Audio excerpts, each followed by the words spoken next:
300 पावणे 400 मुलं झोपायचे दाटी दुटी नव्हती त्या पोर्श मध्ये. काहींवर मला वाटतं केसेस करायच्या ठरवल्या होत्या. हा हा बरोबर, हे पाजोपले केसेस करायचे ठरवले कारण त्यांच्या पार्किंग मध्ये झोपायचे आणि ड्रायव्हर त्या गाडीला पाय लागले का तो ड्रायव्हर तक्रार करायचा. पण पाहुणे कोणाचे? झिरवाळ साहेबाचे. कोणावर केस नाही झाली. नसेल तर त्या कॅम्पसमध्ये येणं तुम्ही पाहिलं असेल, सगळे जे जण IAS ऑफिसरच आहेत, कोणाला एंट्री सुद्धा नाही, पण तरी तुमच्या स्वभावामुळे तुम्हाला त्या ठिकाणी सांभाळून घेतलं. पित्रा तिथं केली ती सुद्धा म्हणजे उडी मारण्यापेक्षाही गंभीरतेतल्या लोकांनी पाहिलं. कारण माझ्या पहाटेच देण्यात आलं, बाबा उद्या पित्र आहे, काय करायचं. मी रात्रीच मोठमोठाले टोप भाड्याचे आणायला लावले, भांडे. रात्रीच खिरीचं सामान बिमान सगळं आणून 2-4 बाया बोलवल्या. खीर तयार करून दुपारी एकदम आगरी बिगरी टाकायची तयारी सुरू केली. हे सगळं मी तिथं पटवलं. तर मला न्यूजवाल्यांनी विचारलं होतं पित्रा म्हणजे काय. तर म्हटलं आज त्या दिवशी आमचे वडील आडील येतात इथं आणि माझे ते तिकडं गेले शोधतात, तर मी जागेवर नाही म्हणून हे इकडं आले. हे सगळे आमचे पूर्वज आहेत म्हणून मी यांच्यात पित्रा केली. असं सिरियस होऊन सांगत सांगत गेल्यावरही जर कुठं काही निर्णय मिळत नसेल तर मग हा शेवटचा पावित्रा अवघ्या 5 मिनिटात निर्णय घेतला. 5 मिनिटात मुख्यमंत्री महोदयांना भेटलो. त्यांनी सांगितलं आज संध्याकाळी बसू. आता त्याच्यावर विश्वास आहे, मुख्यमंत्र्यांवर विश्वास आहे माझा. पण मला वाटायला लागलं आज नाही तर उद्या 4 दिवसांनी जर आचारसंहिता लागली म्हणून येतानाच असं आम्ही एका पाठोपाठ चाललो होतो. जे जे दंड आहेत आणि जे करू शकतात माझ्या मागं सगळं तेवढ्यांनाच सांगितलं, बाकीच्यांना सांगितलंच नाही. बरोबर ना. आणि पटापट जाऊन पहिली उडी मारली. दुसऱ्यांदा त्या खासदारांनी ती रस्सी धरली. विष्णू सावरा साहेबांचे चिरंजीव तरुण आहे, डॉक्टर आहे, पण त्यांना ती आयडिया नाही, उडी मारायला हिंमत नाही झाली. उडी फक्त मी एकट्यानेच मारली, बाकीच्यांनी आले माझ्या बरोबर. पण त्यांनी ती रस्सी पकडली होती. ती रस्सी अख्खा हात लाल नाही, चमडच राहिलं नाही त्यांच्या हाताला, चमडच नाही राहिलं. म्हणजे असाही त्याग करणारी लोक तुमच्या बरोबर आहे. त्याच्यामुळे तुम्ही घाबरायचं नाही. मुद्दा असेल मग आता इथं आमच्या नेत्यांनी सांगितलं डीएननी, तर डीएन तसा विचार अजिबात करायचा नाही. कोण काय पेक्षा आपण काय करतो तेवढंच आपल्या मनात ठेवायचं. कारण आता हे राजकारण करतात किंवा काहीतरी चुकीचं करतात, वेळेवर मुद्दाम असं नाटक करतात, ऍक्टिंग करतात. ऍक्टिंग नाही, पहिला धनगर समाजाचा उठाव झाला तो तर काय नाटक नव्हतं. त्यावेळेला 1 लाखात तंगड्या तोडायला व्यवहार झाला होता, माहित असेल. तेव्हा मी सांगितलं होतं अरे बकरं 5 लाखाला, ईद बकरी ईदच्या दिवशी बकरू 5 लाखाला, झिरवाळाचे तंगडे काय 2 लाखाला. त्याला रक्कम वाढवा. तेव्हापासून जसं मला वाटतं आता बऱ्याच संघर्षाशिवाय माझं जीवनच राहिलेलं नाही असं मला वाटतं. मग कोण काय दम देतो, कोण काय दम देतो, तुम्ही सहन करतो. बरीच मंडळी तर मला म्हणते का साहेब तुम्ही काही करून बंदोबस्त घ्या. अरे होता तो काय करायचं हाच माझा बंदोबस्त आहे. आता परवा 2-3 दिवसापासून अजितदादाचे तिथून संदेश आहेत, नाही बंदोबस्त ठेवला पाहिजे. याचा अर्थ कुठंतरी धोका दिसतो त्यांना. नाही बंदोबस्त पाहिल्यावर तुम्ही पाहिलंय कसं बाजूला करतात. मागं मी बोललो होतो अरे त्यांना बायको ओळखू येत नाही, त्या बायकोला सुद्धा बाजूला काढून टाकायचं. त्यांची ड्युटी आहे ती, त्यांचा दोष नाही तो. आणि आपण ते इकडे आल्यावर तुम्हाला एकदा चालून पाडल्यावर कसं चालेल. नाही चालणार म्हणून आपण तो बंदोबस्त घेतला नाही. मध्यंतरी उडी मारण्याची गोष्ट, मध्यंतरी कोळी समाज, कोणता कोळी समाज, SBC, त्यांचं म्हणणं आम्ही आदिवासी आहोत. ज्या दिवशी मीटिंग लावली होती मुख्यमंत्र्यांनी, आपले 32 का 33 लोक होते आणि त्यांचे 700च्या दरम्यान लोक होते. अरे 32 लोकांना अशी लाखांना चुरून टाकतील ना. पण त्यावेळेला काही कोणाच्या तोंडातून शब्द नाही आला, बरोबर ना. का भाऊ त्यावेळेला हे दोघं संघर्षाला उतरले. लक्की जाधवला रूम मध्ये कोंडून बाहेर बंदोबस्त ठेवला होता आम्ही. मला वाटलं मी अध्यक्ष आहे, उपाध्यक्ष आहे, मला कोणीच काही करणार नाही. निघालो रुबाबात. बाहेर येताच बाया सुटल्या. पण बाया बोलायला लागल्या, पोलीस लगेच जागेवर आले. त्यांनी नंतर मला सांगितलं का आता तुम्हाला आम्ही मोकळं सोडणार नाही. मी सांगितलं माझ्या गाडीत तुम्ही बसायचं नाही. तर म्हणे आमची गाडी पुढं मागं बंदोबस्ताची जी नेहमीची पद्धत ती म्हणायची. अरे गाडी माझी आहे ना, मी कुठं बसायचं ते मी ठरवल. त्यांचं म्हणणं बाहेर सगळे लोक थांबून आहेत, कारण कधी कमी यंदा घेतलं होतं, मध्ये बंदोबस्त होता. बाहेर गेल्यावर तुम्हाला बंदोबस्त राहणार नाही, आम्ही पुढं मागं राहू.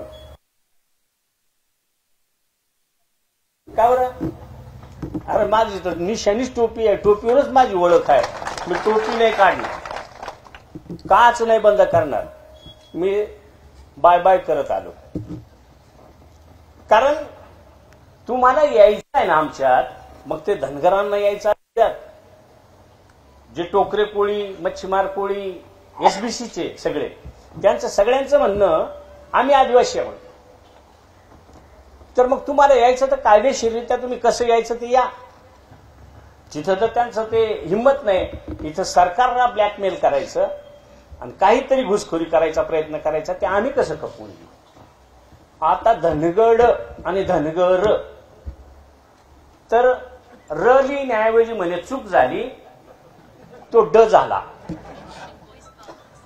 अरे डॉक्टर बाबासाहेब आंबेडकरांनी सूची तयार केलेली आहे, त्यांना ड रच्या ऐवजी ड लिहिला गेला. हे जर तुम्ही चॅलेंज करणार असाल तर तुमची अक्कल काय समजायची.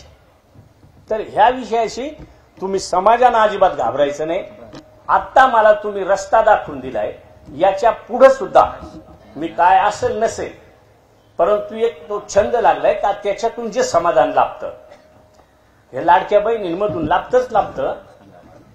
पण हे समाज रक्षणाचं काम ज्या वेळेला केलं जातं, त्याच्या एवढं चांगलं पुण्याचं काम दुसरं कोणतंच नाही. मला हे चॅनलवाले बंधू विचारतात नेहमी,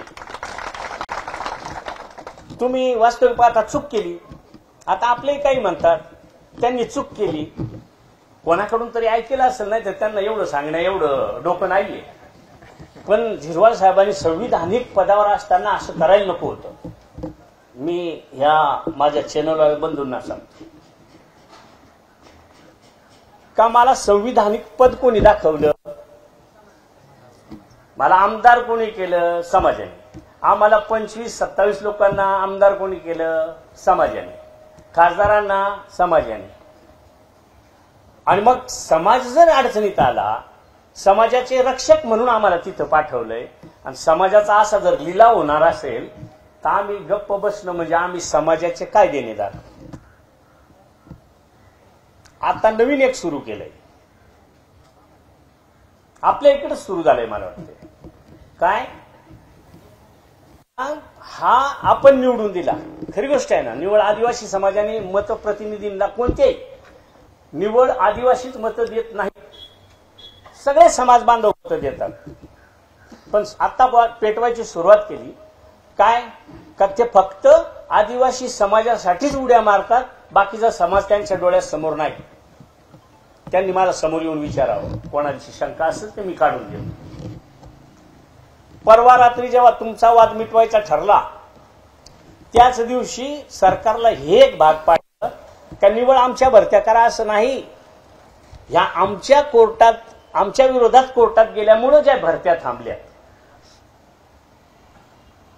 आज जनरलच्या भरत्या होत नाहीत का, आपल्याच होत नाही, जनरलच्या सुद्धा थांबल्या. कारण ओबीसी मधला वाद रिझर्वेशनचा तेव्हा भरत्या थांबल्या, नंतर मराठा ओबीसी वाद तेव्हा थांबल्या. नंतर आता हा आदिवासी धनगरवाद किंवा आदिवासी अदर ओबीसी तो वाद, त्याच्यानं ते सुप्रीम कोर्टात थांबलं. आणि मग मी उडी मारून राजकारणासाठी मारली असं गृहीत धरा. ते जाळीची कपॅसिटी तुम्ही पाहिली होती का कोणी? मी पाहिली होती. 7-8 वर्षात ती तळून राहिलेली होती. मी पडल्यावर डायरेक्ट मध्ये जाऊ शकतो असं मला वाटत होतं, पण तेवढी तयारी केली होती. गेलो तरी चालत, पण करून दाखवायचं. जेव्हा पडलो तेव्हा थोडंसं मला काही समजलं नाही. मला शेवटी एवढ्यावरून पडल्यानंतर आहेच ना प्रत्येकाला, तेव्हा समजलं नाही. पण नंतर मी उठून बसलो. खासदार म्हणायचे जाळी साहेब तटतट वाजते. जाळी तुटायची, कारण ती डबल जाळी आहे. ती तुटायची, एक एक पदर तुटला काटा यायचा. म्हणून थोडं सरकून, शेवटी माणसाला जीव प्यारी आहे ना, आहे का नाही प्यारी? डायरेक्ट गेलो असतो खाली तर काही फरक नसता पडला. पण अटकून राहिल्यावर पुन्हा जायचं खाली, हे सहन होणारं नव्हतं. म्हणून जो मेन रस्सी होती त्या रस्सीपर्यंत सरकत गेलो, रस्सी धरून ठेवली. आता जाळी तुटली तरी रस्सी नाही तुटणार, मी टांगून सुद्धा राहू शकतो असं म्हणून खासदारालाही सांगितलं, तुम्ही हे मेन रस्सीवर बसा, जेणेकरून जाळी तुटणार नाही. आता इकडे सांगताना हे राजकारणासाठी केलं. आणि जर वरून डायरेक्ट मध्ये गेलो असतो, पांगळा झालो असतो, तर मी काही राजकारण केलं असतं किंवा डायरेक्टच निघून गेलो असतो, काय माहिती, जाऊ शकतो माणूस. तरीही राजकारणासाठीच म्हणायचं तर त्या अकलीची बेरीज करावं लागेल किंवा विचार करावा लागेल का किती अक्कल असेल. जाऊ दे मर्द, त्याच्याशी आपल्याला घेणं नाही.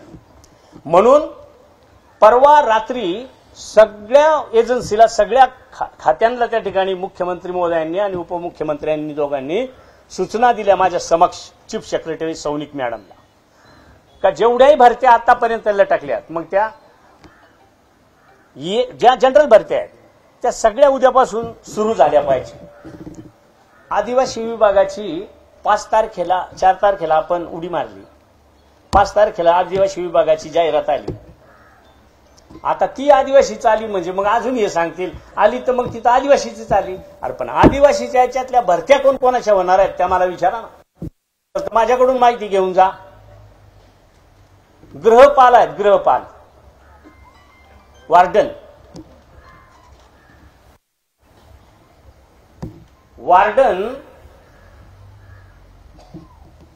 कोणाला हात देतो तू?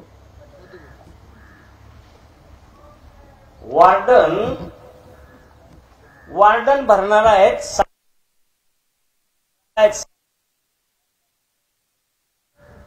बरोबर ना. ओबीसीची आहे एक, व्हीजीआयटीची आहे एक, इजिमाची आहे एक, एसबीसीची 2, म्हणजे मराठ्यांमधले 2 प्रकार झाले ते, बरोबर ना. त्यांच्या ईएसबी आणि ईबीसी काय आहे ते 2 प्रकार, ईडब्ल्यूएस त्यांच्या 2 आहेत. मग आता हे जर भडकावायला निघाले असतील तर त्यांच्यातही कोणीतरी वाचिक असेल ना का. त्यांना जागा आहे 4. बरं, ती आदिवासी विकासची त्यांना जागा नियमानं आहेत 4, त्या काही त्यांनी ओढून ताणून नेलेलं नाही. आणि आम्हाला बाकी 0 आहे. मग आम्ही फक्त पेशासाठीच लढलोय कसं तुम्ही सांगू शकता. जवळपास 6-6.5 हजार भरत्या असतील, बरोबर ना. 6-6.5 हजारामध्ये 500, 550 ते 550 फक्त आदिवासी, बाकी सगळे इतर आहे. त्या उडी मारल्यामुळं दुसऱ्या दिवसापासून तुम्हाला एवढ्या जागा मिळाल्यात ना. गैरसमज तेव्हा करा जेव्हा तुम्ही समोरासमोर राजकारणात उभे राहाल ना, तेव्हा करा. आज तुम्ही समोर नाही, मी समोर नाही, तेव्हा मी समोरासमोर सुद्धा बोलायला तयार राहील. आणि तेही कागदाच्या आधाराने, कारण तेवढं केलंय मी. वळणवळ पाठ आहे माझ्या, त्याचे साक्षीदार तुम्ही सगळे आहेत.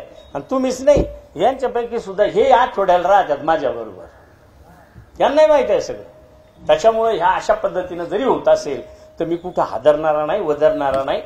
त्याच्यानं निश्चितच आपल्या समाजाचं रक्षण त्या ठिकाणी मी करेल. कोळी समाजाचा विषय मध्यंतरी सगळ्या सोयऱ्याचा विषय आला. सगळे सोयरे म्हणजे काय? त्यांना जो मला कोणी टीका करत असेल किंवा मला सांगत असेल नाटक नाचणारा, त्याला म्हणून सगळ्या सोयऱ्या सांगतात. मी सांगतो जात कोणतीही असू द्या, ज्याला सर्टिफिकेट मिळालंय त्याला तो घातक आहे, सगळा सोयरा. शेखर पाटलांना कुणबी प्रमाणपत्र जर मिळालं असेल तर पुढच्या पिढ्यांना तो घातक आहे. कोळी कोकणांना मिळाला असेल तर सगळा सोयरा सगळ्यांना घातक आहे. माझ्या पोरीने जर शिंपी नवरा केला, शिंपी, तर तिला होणारी मुलं ही कोकणा होती आणि तिचे दिराचे, नंदेचे, भाचीचे सगळी मुलं कोकणा होतील किंवा सगळी मुलं कोळी होतील. तुम्हाला परवडणार आहे? परवडेल काय? आणि तो सगळा सोयरा. त्याला मी एकट्याने विरोध केलाय. मला प्रकाश आंबेडकर साहेबांनी सपोर्ट केलाय. प्रकाश आंबेडकर मला सपोर्ट करतात. 9 का 10 नेते. माझं म्हणणंच एक होतं का आम्हाला संविधानाने दिलंय जाती आणि जमाती, याचा आधार घेऊ नका तुम्ही. आमचं नावच टाकू नका. तुम्हाला काय अधिकार तो फक्त त्यांनाच अधिकार होता का? तुम्ही ते टाकलं तर आमचं वाटोळं कराल. आज सगळ्या ठिकाणी सगळ्यांनी विरोध का द्या, तुम्ही एवढं करता तर सगळ्या ठिकाणाहून ठराव करून द्या. मी सांगितलं मला सगळ्या लोकांनी आमदार केलंय ना. विरोधात असतील, विरोधात कोणाला राहत नाही, पण मी लोकप्रतिनिधी आहे, माझ्या मतदारसंघाचा प्रतिनिधी आहे. माझी सही म्हणजे सगळ्यांची सही. त्या पद्धतीनं त्यांना थांबायला सांगितलं, थांबलंय. अजून आता सुप्रीम कोर्टात जायचं, ते गेले तर आपल्यालाही जावं लागतं. आणि सुप्रीम कोर्टात जाणं एवढं सोपं असेल असं तुम्हाला वाटतं का? मग हे इथलं नाशिकचा तरी बरा. वकिलांचं बिचाऱ्यांचं मी खरंच काही ठिकाणी मनापासून अभिनंदन करेल का त्यांना आपल्या इथल्या माणसाचा कपडा कळतो. हा गाठाळबारीचा आहे का, हा शिवनेचा आहे का, वरवंडीचा आहे का, हे त्याच्यावरून त्यांना कळतं. तरी त्याच्यात ते 10-5 रुपये 5-50 रुपयावर सुद्धा पुढची तारीख देऊन टाकतात. तिथं ते नाहीये. सुप्रीम कोर्टात आदल्या दिवशी ठरलेली रक्कम, आता रक्कम सांगितल्यावर तुम्हाला नवल वाटेल, 11 लाख रुपये निवड उभे राहायचे, ते आदल्या दिवशी द्यायचे. उद्या सुनावणीला तारीख आली, तुमचं नशीब, नाही आली 11 गेले. पुढची तारीख मिळाली आदल्या दिवशी 11 लाख. अशा पद्धतीने ह्या सगळ्या केसेस सुद्धा आतापर्यंत लढाव्या लागल्यात. आजही लढतो. 13 तारखेला अजून आपल्याला समोर जायचंय. ह्या गोष्टी कोणी सांगत नाही, समजून घेत नाही का बघ हे कसं काय करत असतील. फक्त हे नाचतच. अरे नाचण्याबरोबर ते सुद्धा आहे, ती सुद्धा एक कला आहे. 13 लाखाचे 9 लाख रुपये केले होते, तुम्हाला माहित असेल. मी एक नामांकित वकील आहे 82 वर्षाचे. त्यांच्या फक्त ते एअरपोर्टवर ते बॅगा लोटत चालले होते आणि मी बॅगा उचलून घेतल्या. ते म्हणायचे नको नको नको, प्रोटोकॉल प्रमाणे हे जमत नाही, हे असं नाही, ते चांगलं नाही. मी सांगितलं आजोबा कदाचित राहिले असते तर तुमच्याच वयाचे राहिले असते. मी घेतो बॅगा. दुसऱ्या दिवशी 3 लाख रुपये खटकन कमी झाले. हे सुद्धा नाटकच ना, पण ते तुमच्या कामाला आलंय ना. त्याच्यामुळं माझ्याशी जर कोणाला तर समोरासमोर मागं पुढं कणायचं काम नको. म्हणून माझी विनंती आहे, लोकांनी असेल किंवा भरत्यांच्या असतील, आता ह्या बऱ्याच संघटना वगैरे, ह्या आमच्या सचिवांची संघटना कुठं गेले काय ते, म्हणजे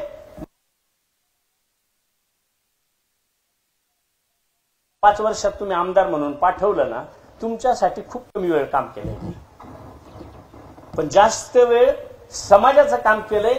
आणि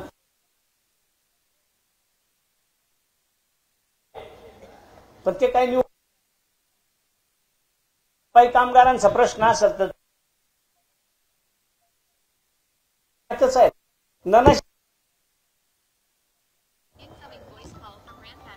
त्यांच्यासाठी सुद्धा बांधले. मिळालंय काही ठिकाणी आशा वर्कर्स, कुठल्या असू द्या, पण ते आशा वर्करच ना.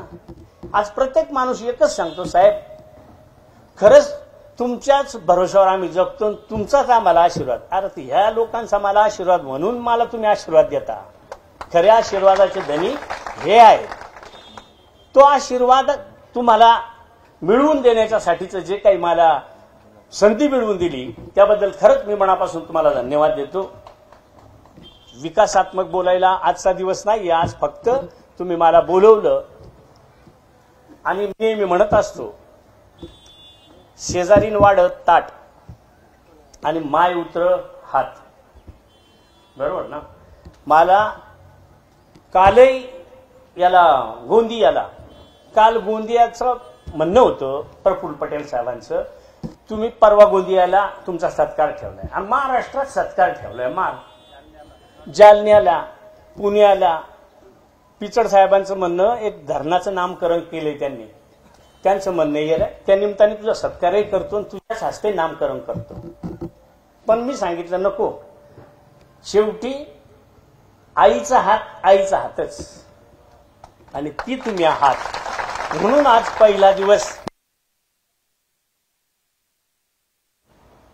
इथं तुम्ही राजकारणावरही बोललात.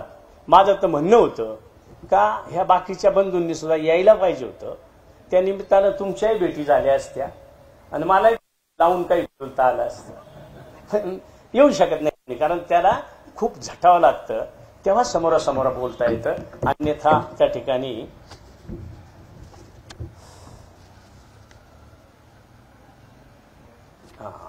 नाही काय नाही. विकासात्मक कामाचं जे आहे ना ते जेव्हा ती गरज येईल तेव्हा मी सांगणार आहे. मग आता यांनी सांगितलं बौद्ध विहार असतील किंवा ही धम्म केंद्र असेल तर ते जाऊ द्या. ते करणं म्हणजे काय, ते मी उपकार नाही केले, ते माझं कर्तव्य होतं.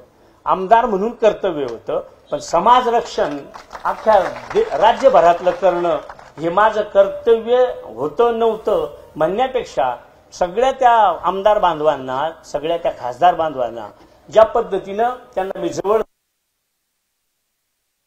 त्याच्यात टाकून घेतलं त्याच्यावर बोलणं आज माझं खरं महत्वाचं. आणि म्हणून मी इतर ज्या काही बाबी आहेत त्यानंतर बोलेलच, परंतु आज पद्धतीनं आपल्याला या धनगर असेल किंवा कोळी समाजाचा असेल, आता नवीनच काही समाज, छोटे छोटे समाज आदिवासींमध्येच घ्या असं म्हणून अजूनही धुसफूस चालू आहे. त्यावेळेला ही लढाई जरी पेसाची संपली असेल, म्हणजे 50-60%, 80% संपली असेल, तरीही तुम्हाला ह्या सामाजिक लढाया ज्या आहेत त्या पुढच्या पिढ्यांना सुद्धा त्या अशाच पद्धतीनं त्याचा टक्कर देत राहावं लागेल. नसल तर एक दिवस आपला आदिवासी हे नाव जे काय आहे ते नामशेष होण्याचं सुद्धा नाकारता येत नाही. कारण कोण काय काढतं, राज्यांमधून, देशांमधून लोक माहिती आणतात आणि पुरावे जोडायचा प्रयत्न करतात, परंतु आपल्याला तेवढा धोका नाही. पण शेवटी जागे राहणं आपलं काम आहे. म्हणून तरुणांना सुद्धा माझी विनंती आहे का बऱ्याच वेळेला जिथं कमी संख्या आहे ना, पुण्याची लोक सगळ्यात जास्त असतात, सोलापूरमधले आदिवासी सगळ्यात जास्त असतात, जालन्याची लोक सगळ्यात जास्त असतात. म्हणजे जिथं मी बोलवतो तिथं फक्त आपलीच कमी असतात. कारण आपल्याला माहित आहे आपल्याला काय गेला असेल हा कारभार. त्याच्यामुळं एक दिवस असं होईल का जसा अल्लाह आणि आपली सगळीच नाही का, तसा बेभरोशा आपला कधी कोण काय घेऊन जाईल याचा भरोसा नाही. म्हणून तरुणांनी हे लक्षात ठेवावं अशा पद्धतीची मी आपल्याला विनंती करतो. आणि तुमच्या संदर्भात आता मी लगेचच या ठिकाणून निघणार आहे, तर तुम्ही पुढेही गेलात तरी चालेल. मी जिल्हा परिषदला किंवा गेस्ट हाऊसला त्या अधिकाऱ्यांना बोलवून ती चर्चा करून आणि तुम्हाला कशा पद्धतीने न्याय देता येईल. पण ते काय होतंय, बऱ्याच वेळा तुम्हाला मी एकच सांगत असतो, मागच्या वेळेला आपली त्या पोर्चमध्ये भानगड झाली, सगळ्यात हे थोडं कळत 4-2 लोकांना जाऊन जे बाहेर म्हणजे आपलेच त्यांना विनंती रूपी करू आणि त्यांना जे त्यांनी कंडिशन लिहून दिलेली आहे त्याची जाणीव करून द्यायला त्या ठिकाणी सांगू. अशा पद्धतीची मी तुम्हाला खात्री देतो. आपण सकाळी येऊन एवढा वेळ आमचं ऐकून घेण्यासाठी थांबलात त्याबद्दल मी मनापासून सगळ्यांना धन्यवाद देतो. ननाशीकरांनी अतिशय चांगल्या पद्धतीचं काम माझ्या हस्ते एक चांगलं केलं का येता येता आता बाळूभाऊचं म्हणणं कित्येक दिवसापासून का बुद्ध विहाराचं बांधकाम 70% झालंय, तुम्ही पाहायला या. पण आज त्या निमित्तानं पहिल्यांदा मला ज्या आपल्या बाबासाहेबांच्या स्मारकाचं भूमिपूजन माझ्या हस्ते करून घेतलं त्याबद्दल मी ननाशिकरांना मनापासून धन्यवाद देतो आणि सगळ्यांचे आभार मानून माझे 2 शब्द संपवतो. जय हिंद, जय महाराष्ट्र, जय आदिवासी. एबीपी माझा, उघडा डोळे बघा नीट.